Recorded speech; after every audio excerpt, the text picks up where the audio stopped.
മനഃപൂർവ്വം ഗർഭചിത്രം നടത്തിച്ചു എന്നത് പൂർണ്ണമായും തെറ്റാണെന്നും ഗുളികയല്ലേ, സ്ത്രീയുടെ കൈയല്ലേ, സ്ത്രീയുടെ ശരീരമല്ലേ, സ്ത്രീ തന്നെ ഗുളിക കഴിച്ചു, വെള്ളം കുടിച്ചു എന്ന് അവർ തന്നെ പറയുന്നില്ല എന്നതിനെ ഖണ്ഡിച്ചുകൊണ്ട് കോടതി പറയുന്നു എങ്ങനെയാണ് കൺസെൻറ്റ് കൊടുക്കുന്നതെന്നുള്ളത് ഏറ്റവും പ്രധാനപ്പെട്ടതാണ്.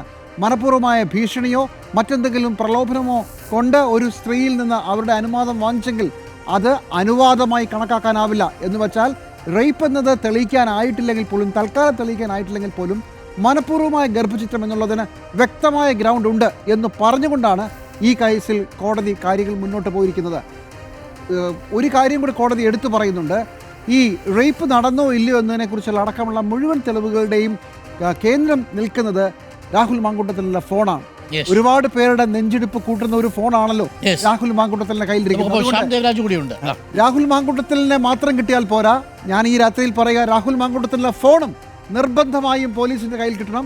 ഒരുപാട് സന്ദേശങ്ങൾ, ഒരുപാട് കാലത്തെ ആശയവിനിമയങ്ങൾ, ഒരുപാട് കാലത്തെ ഐക്ലൗഡിലെ സ്റ്റോറേജ്, ഇതെല്ലാം കോടതിക്കും പോലീസിനുമൊക്കെ വളരെ നിർണായകമായിരിക്കും. രാഹുൽ മാങ്കൂട്ടത്തോടൊപ്പം പോലീസ് കാത്തിരിക്കുന്നത്, SIT കാത്തിരിക്കുന്നത് രാഹുൽ മാങ്കൂട്ടത്തിലിന്റെ ഫോണിലാണ്.